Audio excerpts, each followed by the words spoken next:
Good afternoon, everyone. I am Aisha Rahman, a public and promotions officer at All India Forum for English Students, Scholars, and Trainers. We at AIFEST are honored this afternoon to have a promising yet a very humble natured scholar with us, Dr. Sujatha Menon. AIFEST heartily welcomes you, ma'am. Thank you for joining.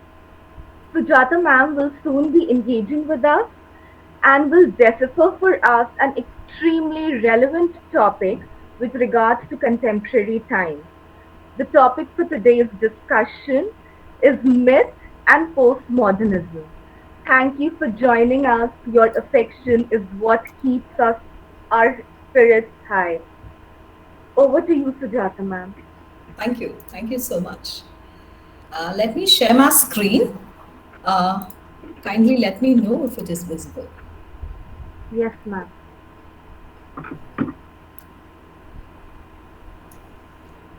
Is the screen visible? Yes, ma'am. Yes. Okay. Now, first of all, I'd like to dedicate this lecture to my teacher who's no more, to my parent figure, my godfather, my friend, philosopher, and guide who molded me, who shaped my way of thinking, and who made me what I am today. So I dedicate this lecture to him wholeheartedly. Now, I'm sure you people already have an idea of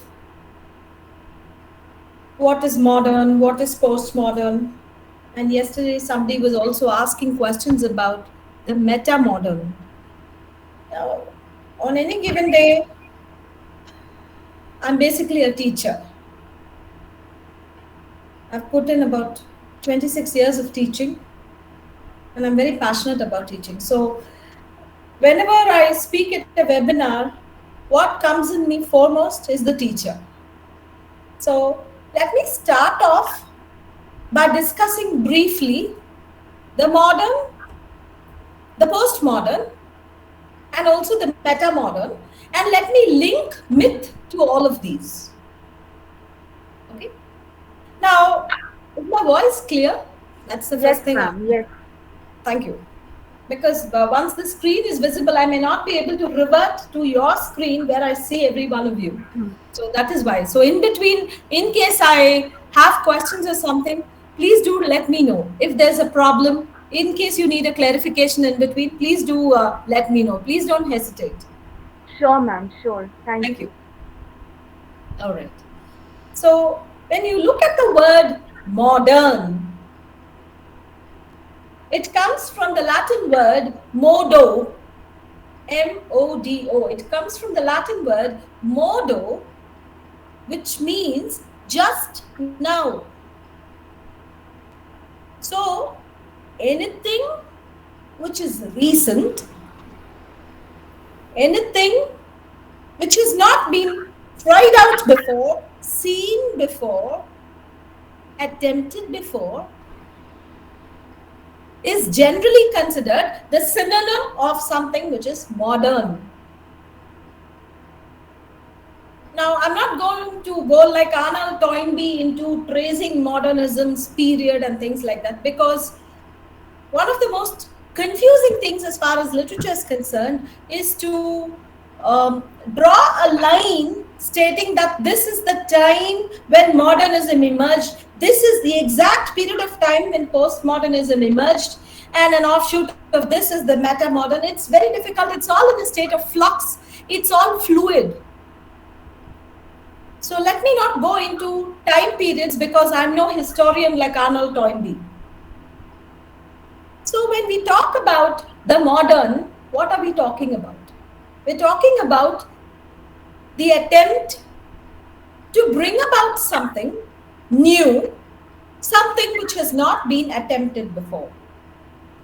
Now, throughout the history of civilization, there has always been what is called dialectic antagonism. Now, what exactly do we mean by dialectic antagonism?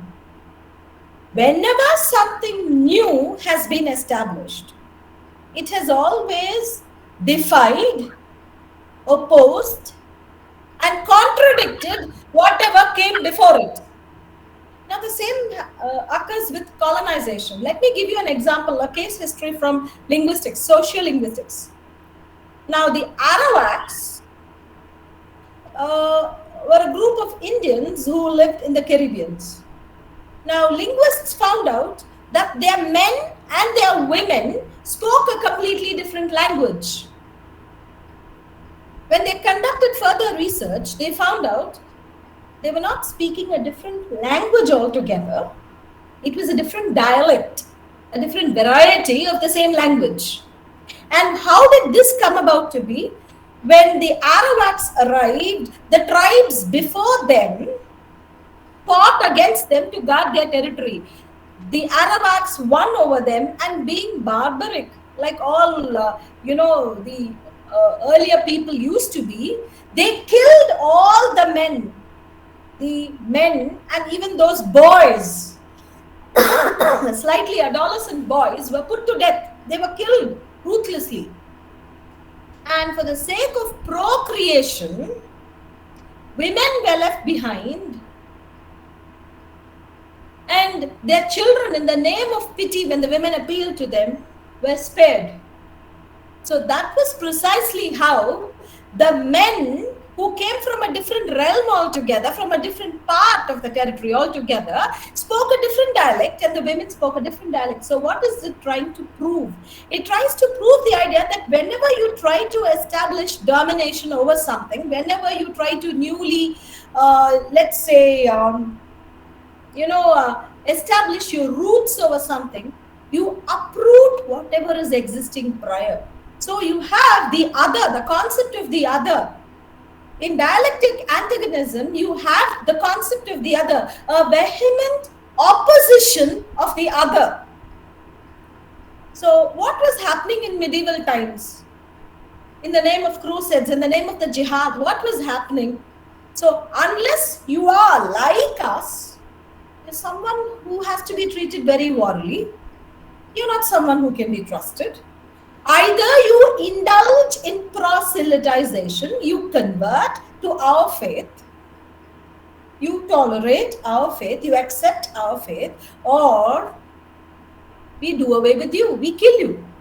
So there has always been a vehement antagonism, a dialectic antagonism, as far as any modern way of thinking is concerned, be it in art, be it in literature, be it in any sphere of life.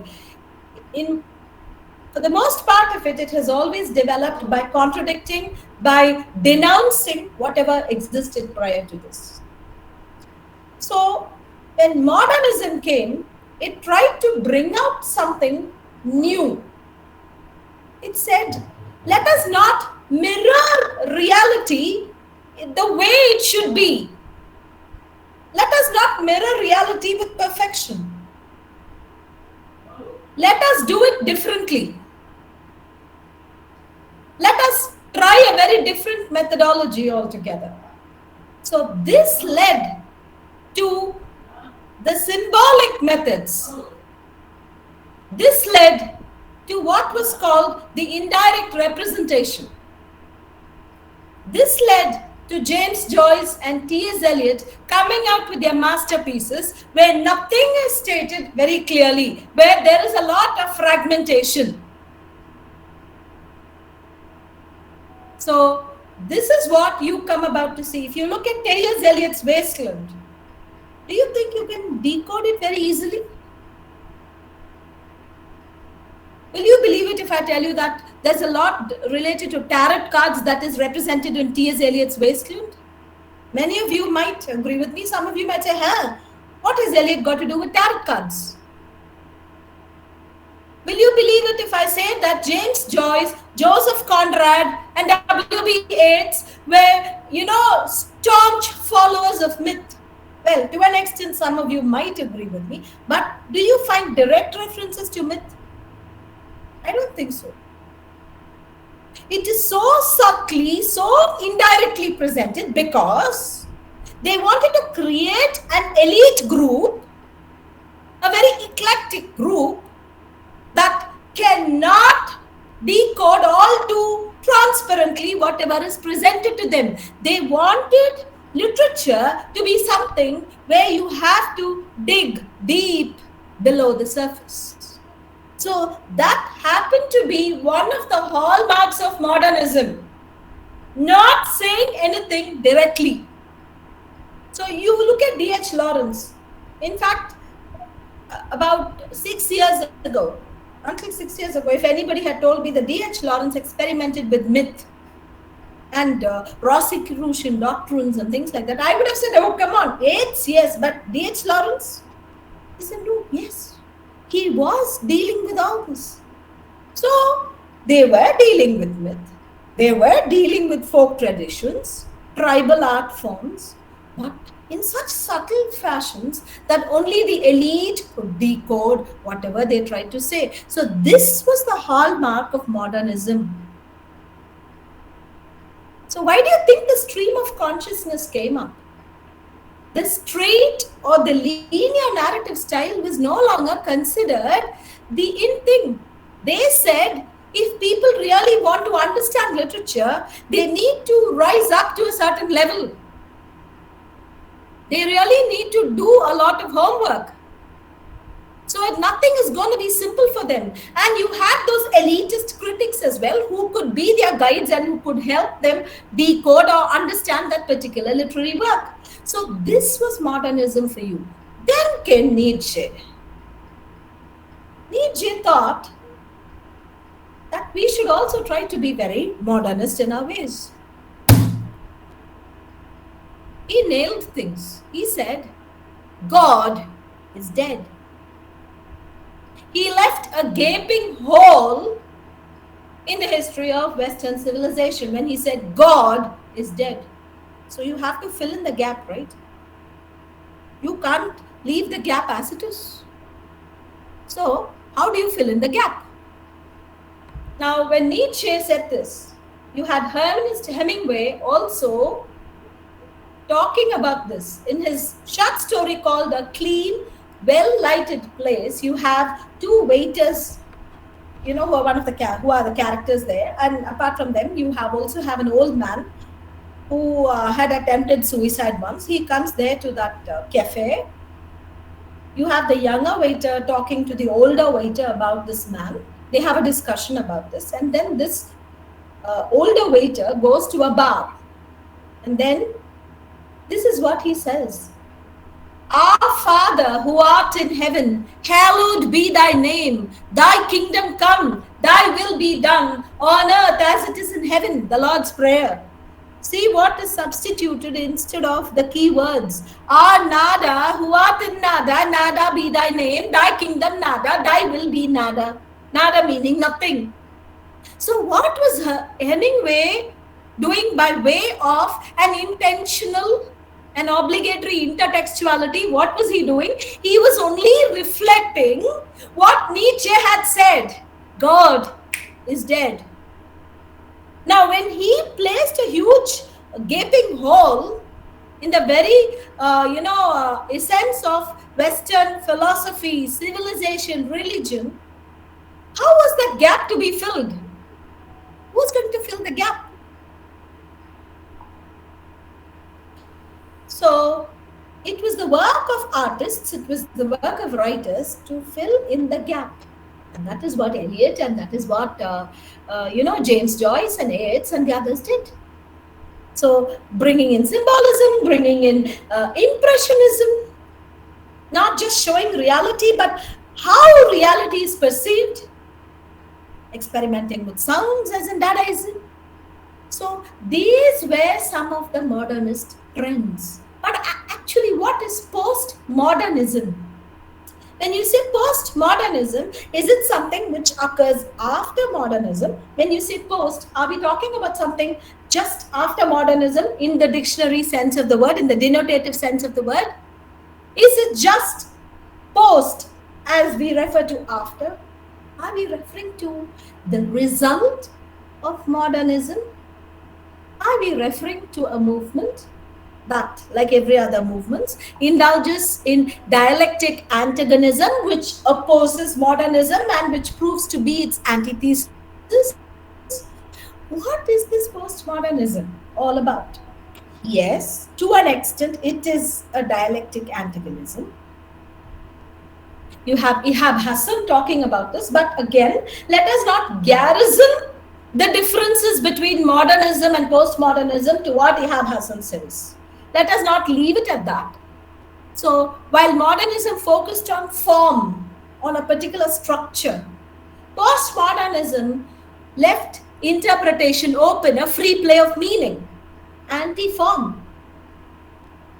So, a design, a purpose was very essential in modernism, while it was a free play. It was a free play of theme, it was a free play of plot, character, action. A lot depends on your chance. Hierarchy giving rise to anarchy. Anarchy meaning no order. But let us not look at anarchy as lawlessness and chaos and confusion. Anarchy means no hierarchy. That is the meaning that we should take. So, while we're talking about the product in modernism, we're talking about the process in postmodernism. And while we deal with the presence, while we are talking about something which is concrete, now we are talking about the absence of something concrete. And we're saying that this absence can be covered in different ways. So, there the focus was on the genre. Are you referring to prose? Are you referring to poetry? Are you resorting to fiction? How are you going to present your views? Here, everything is a text, which is precisely why we have film studies. We have the study of documentaries, we have the study of images, we have image processing, not just in computer graphics, we also have image processing in literature. So the text and the intertext, the relationship between one text and another, where one refers back to the other. So modernism and postmodernism can be distinguished this way, but not be garrisoned or confined only to these. This is what I'm trying to tell you. Now, this is William Doty who says this. He says, what does postmodernism do? It deconstructs the canon, the law. So what does it do? It fosters marginal discourses, meaning it becomes the voice of the voiceless. So it tries different methods of showing what the so-called marginal have been through. Now, for example, you have a Tamil film called Jai Bhim.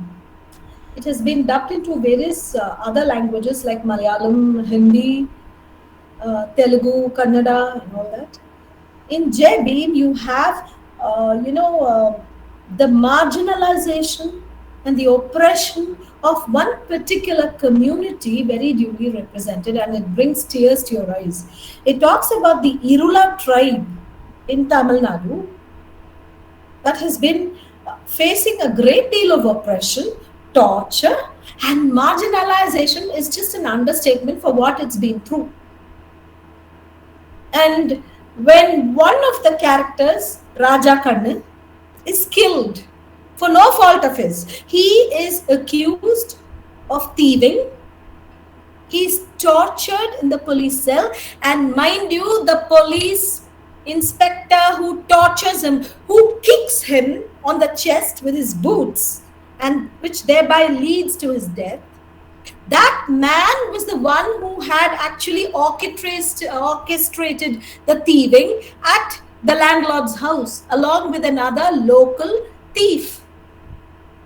And see what happens, because these people are dubbed thieves, they are wrongly accused of thieving, and they are subject to a lot of torture. It is this man's death that stirs a great rebellion. And there's one lawyer, Chandru, the part played by Surya.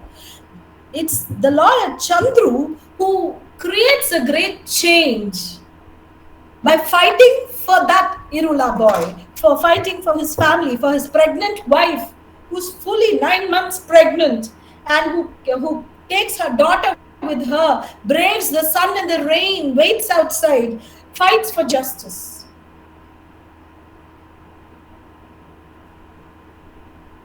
So, problematizing the ways in which prioritization takes place. So, indulging in active, aggressive decentering.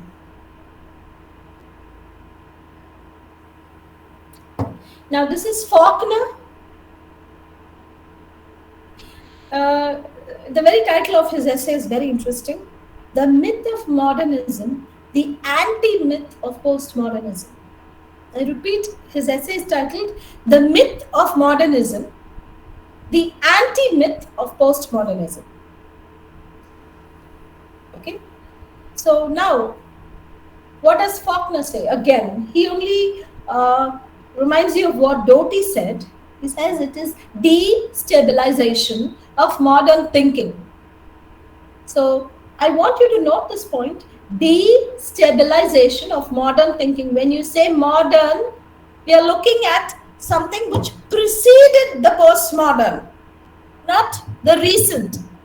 Okay, when we say modern, you must look at it in terms of the movement.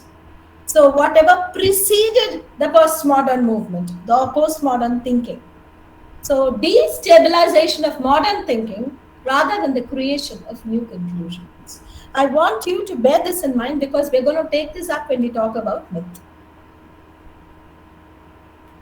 Now you talk about the meta-modern, about the modern. Now, what is this meta-modern? Now this meta-modern is an offshoot of the postmodern, and although it was coined by Zavazadeh in the 1970s, it gained popularity at the start of the 21st century. Okay, now Dumitrescu wrote an article in 2007 where she discusses the meta-modern as having three main aspects. Okay, I want you to bear this in mind because again, we will be looking at this in relation to myth. The first one is connectionism. Now, this is related to neural networks, it's related to neurocognition. Now, what do you mean by connectionism? Now, a very simple meaning would be a connection between different nodes in the brain. A connection between different nodes in the brain that aim at creating a very complex network and which also stimulates ordering of information, prioritization of information, all that. Okay, it can lead to anything. It can also lead to categorization of information. The goal of connectionism can be anything, but connectionism refers to the process of networking.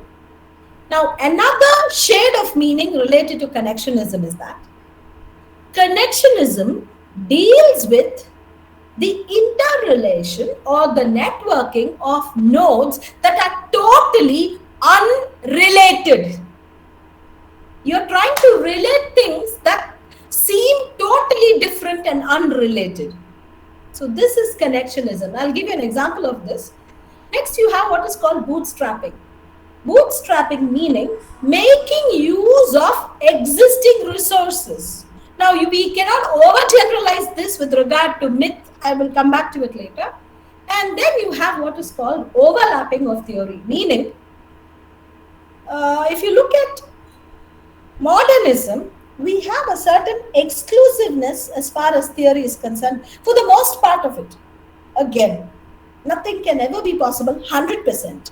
For the most part of it, you have a sense of exclusiveness, a sense of uniqueness that is involved as far as theory is concerned. Okay, I'm unique, I'm this. I'm unique, I'm this. I'm new criticism, I'm this.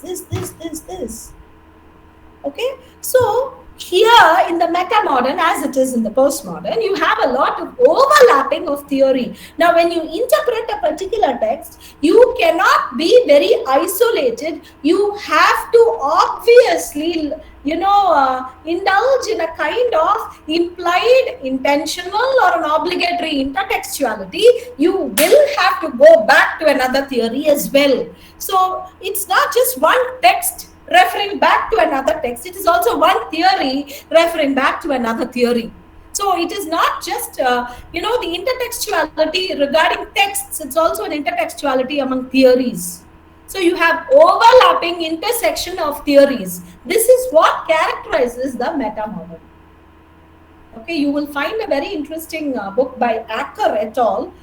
Called the Meta Modern, and that provides a lot of input regarding what the meta modern is all about. Okay, but my focus today is going to be on myth. Okay, I want you to listen to the song. It's just a part of it. It's just for 1 minute because I don't want to waste time by making you listen to the full song.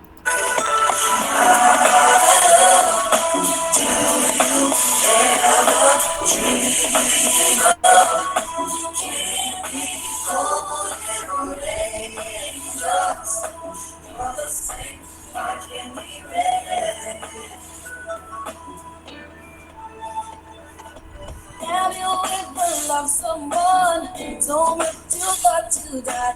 Giving so much of yourself, it seems the only way. Tell me what you want and die, and I will give it to you. Cause of you. Now, I want you to listen to the first part again.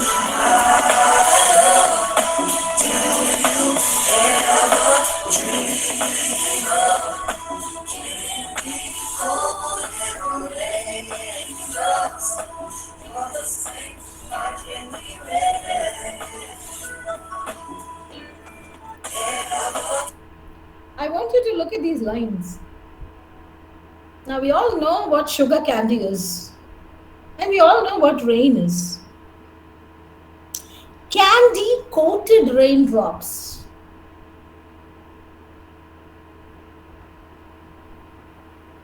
Do you see the connectionism here?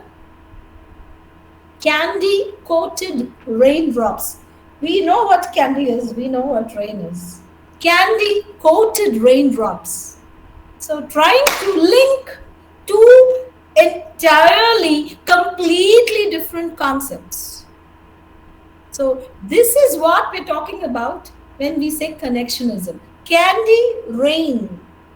So, maybe he says, I love candy and I love rain. So, imagine rain coming down as candy, how wonderful it would be. And you are that. The most wonderful thing in my life, the best thing that's ever happened to me. But look at the very, what should I say, unique way of indulging in connectionism. It's Soul for Four that came out with his album, Candy Rain.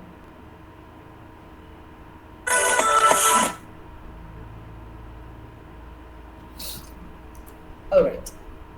Now let's casually enter the world of myth. Now, when we talk about myth, there's something I'd like to say before I go on to the slides.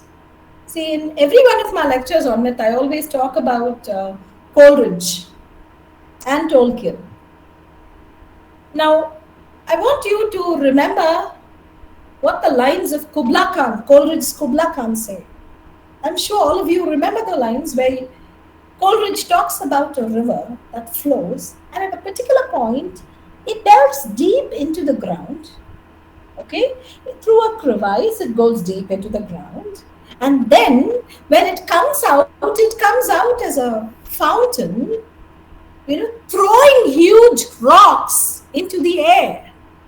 I repeat, when the river goes underground and when it comes up, it's no longer a river, its form has changed, it's become a fountain, and it disperses of huge rocks and stones by the power of its spurting.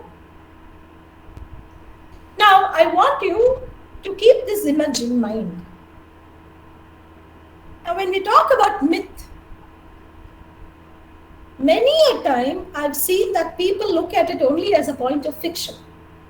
See, those of us with a very religious bent of mind, look, I'm not talking about anyone in the wrong sense. Please, I'm only referring to it in a generic sense.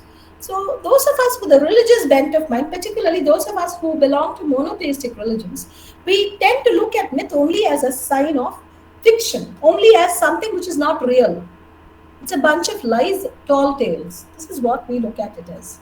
Now, this did not come only from the age of enlightenment, and this is one common misconception that people have. It did not come merely with the rise of monotheistic religions and later on with the ages of reason and enlightenment in different parts of the world. Even during the classical period, you had Xenophons making as much damage or causing as much damage to this concept. So he distinguished between logos and mythos. Logos, the spoken word or the verified word, thereby privileging history or historia over mythos. So thereby saying that religion of course is there, but not the way the poets have described their gods as being lusty, running after women, taking different forms to win over women. So it's not that. So mythos became a bunch of lies. And Plato was definitely having a certain agenda in mind when he said that poetry feeds and waters the passions. And in Book 10 of the Republic, when he says that poets such as these should be driven out of the ideal republic state. So we're discussing myth in that sense, where from a very fallen state, mind you, don't think that during the classical period myth was in abundance. It was to a certain period of time, but when Xenophons came up, then came the fall of myth. So during the Renaissance period, you did have people translating various works of Homer, Virgil, Euripides, Sophocles and all that, but it was only, to read the fantastic. That's it. Not with any due respect for myth. But after a particular point of time, towards the mid 20th century, people started looking at myths differently. And towards the end of the 20th century, particularly the feminists became enamored of myths because they found a lot of gaps in myths. They felt, and mind you, when I say feminists, don't think that it is only the women. I have heard Professor Joseph Doreraj speak many a time saying, I am a feminist. So don't think that all women are feminists and all men are monsters who hate women. It's not like that. Any human being who respects women and who thinks that women occupy as much significant position in society is a feminist or are feminists. So feminists saw food for thought towards the end of the 1990s. And then, of course, the wake of the 21st century, you had women writers and also the feminists seeing a lot of scope for feminism, for feminist views, for gender studies and all that in these writings. That is how myths were originally seen as. Then gradually, other factors began to fall in place. Okay. Now, this is something I want to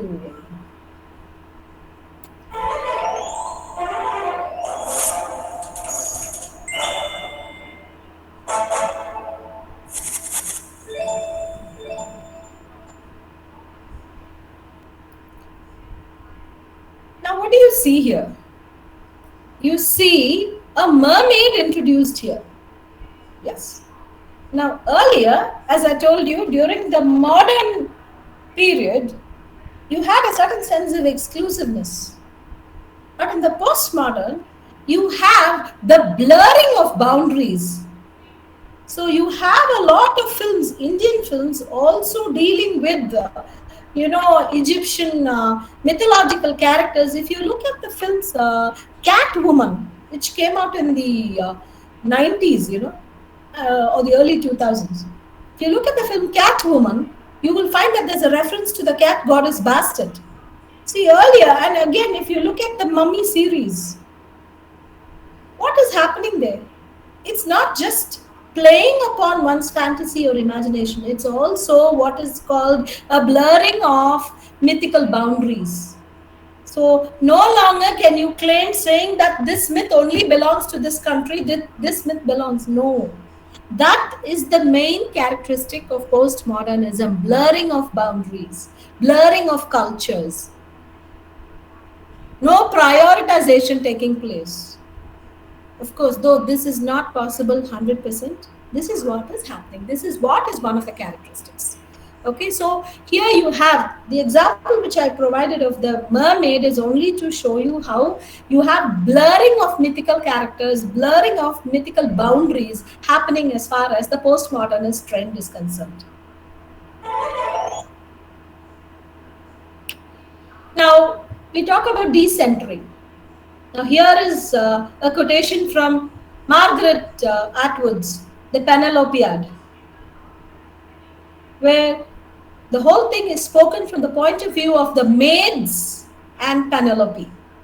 Okay, the maids who actually are party to the suitors, who come there to torment Penelope, who force her, who tell her, come on, you have to take a husband. We can't leave Ithaca without a ruler, and Telemachus is no good. He's just young.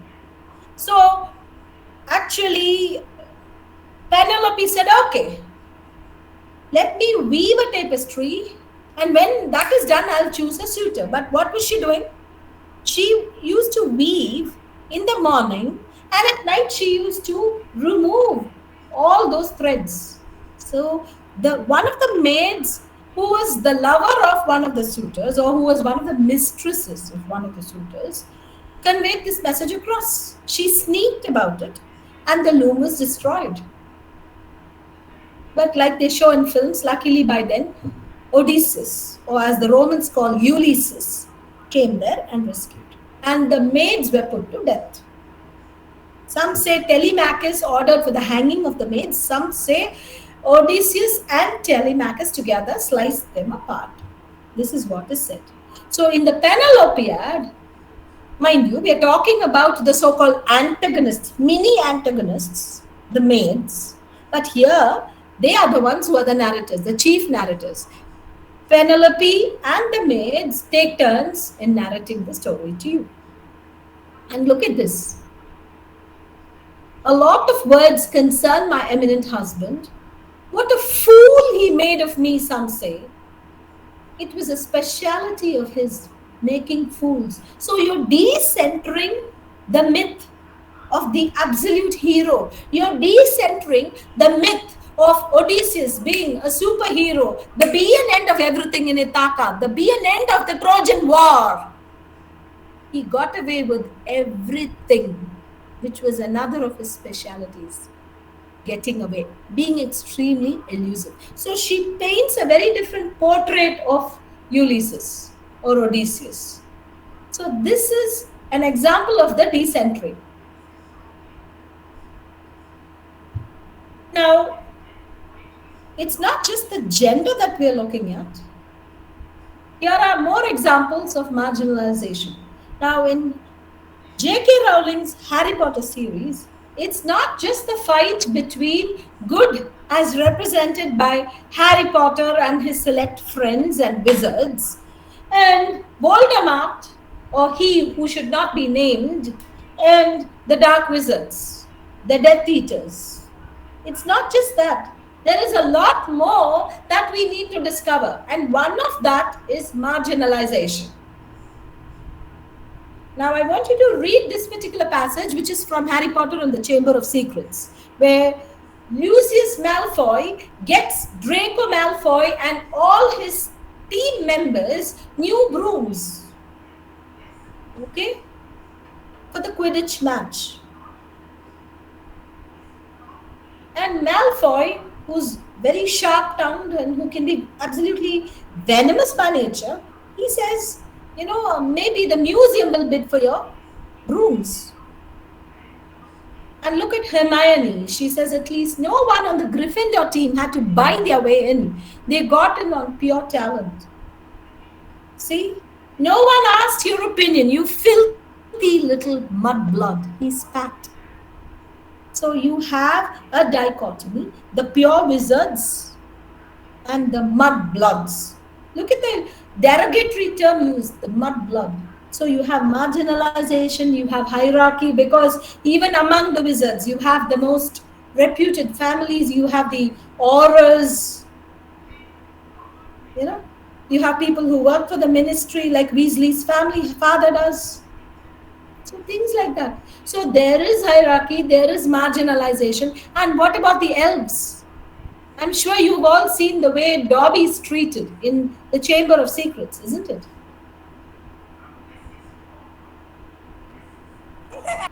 He says, I have never even been asked to sit.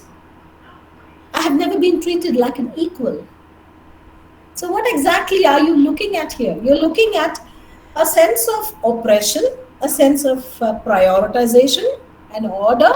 So, this is what you're looking at in a film. So, when you look at postmodern myths, this is what they're seeking to question.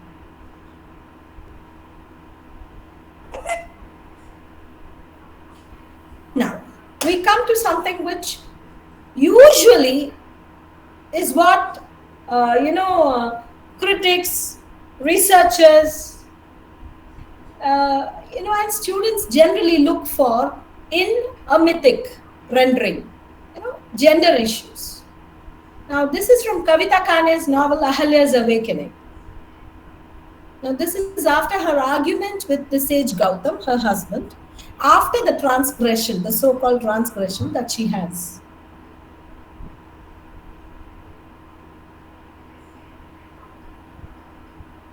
Now look at this. She questions Gautam. She says, you actually were writing laws for the equality of women. Did you even care about my feelings? And Gautam is not able to say anything. And she thinks, when these men have all been wrong, when they came in different forms to woo me, to do things to me, why am I being punished? See, at first he is cursed. Indra is cursed with 1,000 vulvas on his body. Again, they had been replaced by 1,000 eyes.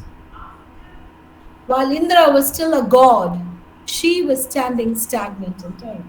According to Ahalya's Awakening, the novel by Kavita Kane, and of course, according to some versions of the Puranas, Ahalya is not cursed to become a stone. She ought to be a stone so that she can remain invisible to human eyes. She can remain invisible and unperturbed by human intervention, human criticism. She can perform penance, and when she feels that she is comfortable, that she has come to terms with her own sense of identity, her own understanding of her personality, then she can release herself from that stone-like state. Okay? Now, I'd like to bring a parallel between this and Galatea. Madeline Miller's novella called Galatea. Okay? Now, Madeline Miller's Galatea talks about how, Pygmalion and Galatea are now married, and how Galatea finds him an oppressive, hypersexual husband who tortures her, torments her in many ways. He doesn't care about her body, her feelings, and he is only concerned about giving vent to his bodily frustration. So she pretends to be sick. She's taken care of by a nurse. And one fine day, she decides she's going to escape. She goes to see her daughter. Okay? And she kisses her, and she writes in sand. that is something that she's also taught her daughter. She writes in sand that I came to see you. Okay, there's a bowl of sand and she writes there, I came to see you. And when Pygmalion sees her, he runs after her, and she also runs, allowing him to pursue her. She has a definite plan in mind. You know, she has a definite plan in mind. So what happens is, when she jumps into the water, he also follows her. And at that time, she appeals to the gods, according to this rendering, the reworking of the Pygmalion myth. Okay, according to the original Pygmalion myth, Galatea was a stone statue, a very beautiful statue that Pygmalion had fashioned. And Pygmalion loves the statue. He speaks words of love to her. He hugs her and things like that. And during the festival of Venus, Venus hears his prayer and grants her life. But here she appeals to Venus. She appeals to the gods. She says, "Please do something about this. I don't want him to oppress my daughter the way I was oppressed, the way he oppressed me, the way he put me to torture. I don't want her to be married to somebody off and then to be tortured." So when she appeals to the gods, and when he catches her, he says, "I caught you." She hugs him tight, okay, and then her body stiffens gradually. At that time, Pygmalion realizes that something is happening, but he's not able to break free because she has her arms around him tight, and she is solidifying into stone. He can't get out of her grip.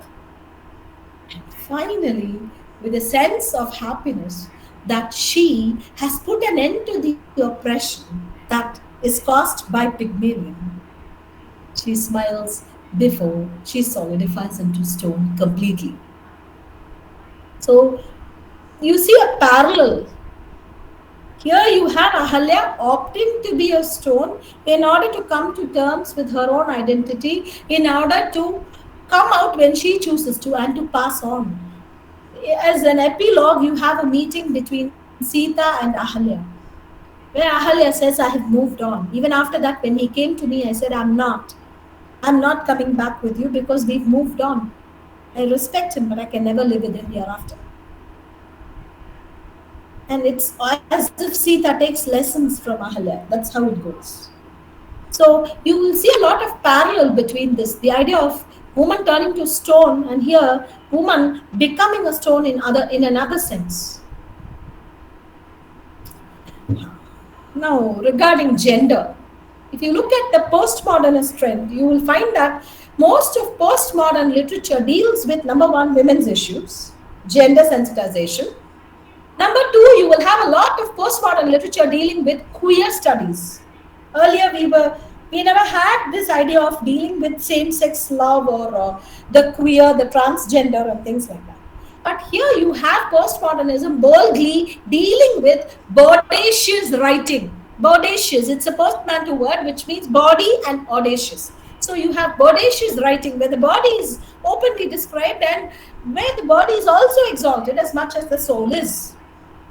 So you have Hey Parashuram by the dramatist who's seen here in the picture, Parashuram Ramamurthy.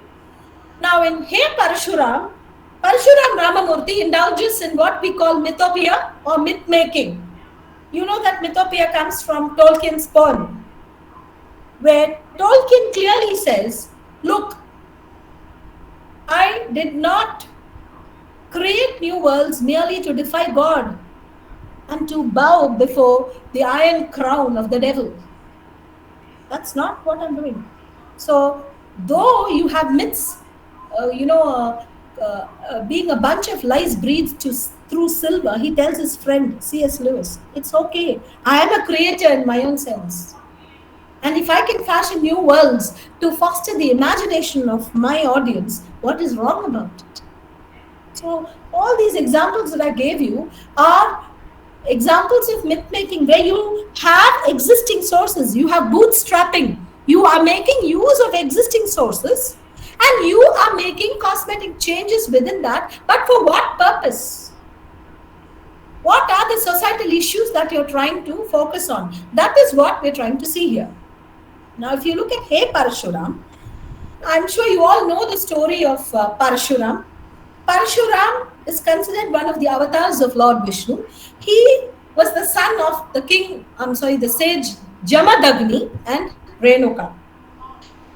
Now, Jamadagni, being a saint, used to perform his austerities, and Renuka's work was to go, one of her chores as a wife was to go to the river, perform her ablutions, and after performing her ablutions with absolute devotion and sincerity, she was supposed to fashion a pot out of the mud which she found near the river, and she had to fill it with water and take it to Jamadagni to perform his penance and to perform his prayers and his other customary rites. So one day, while Renuka is, in the river bathing, she sees a Gandharva, a celestial being, going by in his chariot. And, she admires his handsomeness for a brief moment. I believe because she admires his handsomeness for a brief moment, she loses her absolute chastity as a woman, and therefore she is unable to fashion the pot out of mud. When she goes and reports this faithfully to Jamadagni and asks for forgiveness, Jamadagni, in a fit of anger, orders his sons to kill Renuka, to behead her. The other sons refuse to do that to their mother. Okay, so he says, may you be, cross-dressing, may you be the cross-dressers, men who dress up like women, okay, and may you wander about singing songs. We call them the Jogappas these days, okay. So he cursed them to be Jogappas. And Parashuram was the only one who said, I will obey your orders, father. He said, pursue your mother Renuka. She's running away. Pursue her. Cut off her head. So the fisher folk, with whom Renuka sought refuge, they tried to fend him off. And there was a fisher woman who became her protectress and who tried to, defend her from Parashuram.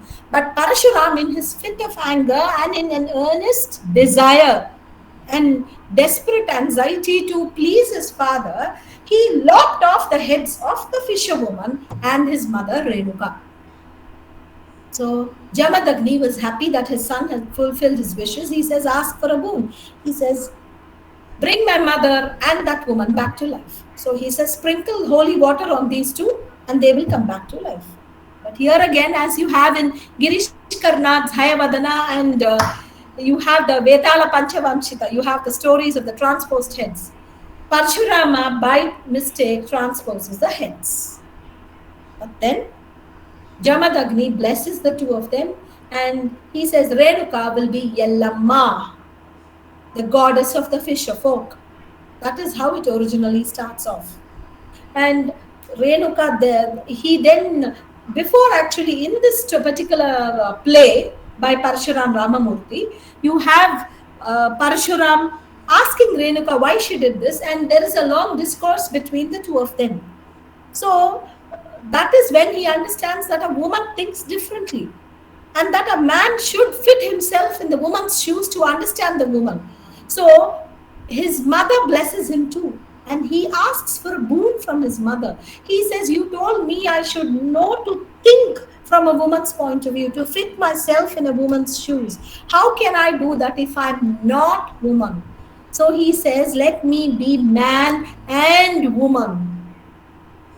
So here, this is the best part of myth making, where Parshuram Ramamurthy introduces the queer in mythology as a mythopoeic inventory to, question the idea of gender. So Renuka blesses him with a transgender status.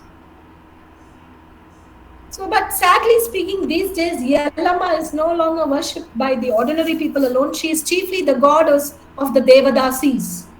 And again, the Jogappas. If you look at their condition, they are all subject to a lot of problems. Many of them are just cross dressers, but you also have many other people who castrate themselves willingly to become yogapas and to earn some living. So you have a lot of problems discussed here. So this is what you have Parshuram Ramamurthy discussing by way of gender.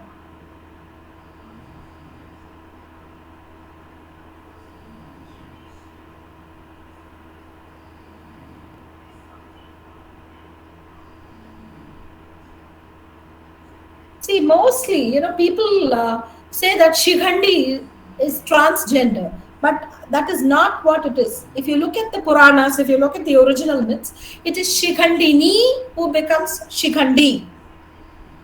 In the Mahabharata, Amba is reborn as Shikhandi, Shikhandini, who becomes Shikhandi and who causes the death of Bhishma indirectly.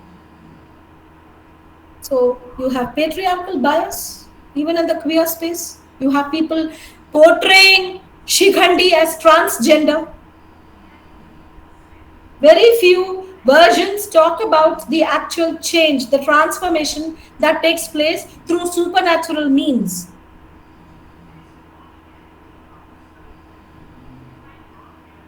So, if I have to talk about nature, if I have to talk about myth and environmentalism, I would like to show you a particular clip. If you can just put up with me and I'll stop there. Can I take just 2 minutes? Is it okay? Aisha? Yes, Yeah, ma'am, go ahead. thank you so much. Yes, yes, ma'am. Please, please go ahead. It's very interesting. Okay.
On to the next part and then we'll stop. I'll just have a brief.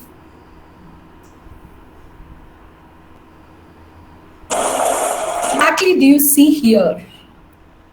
You see here the use of myth. For what purpose? To define or to discuss environmental issues.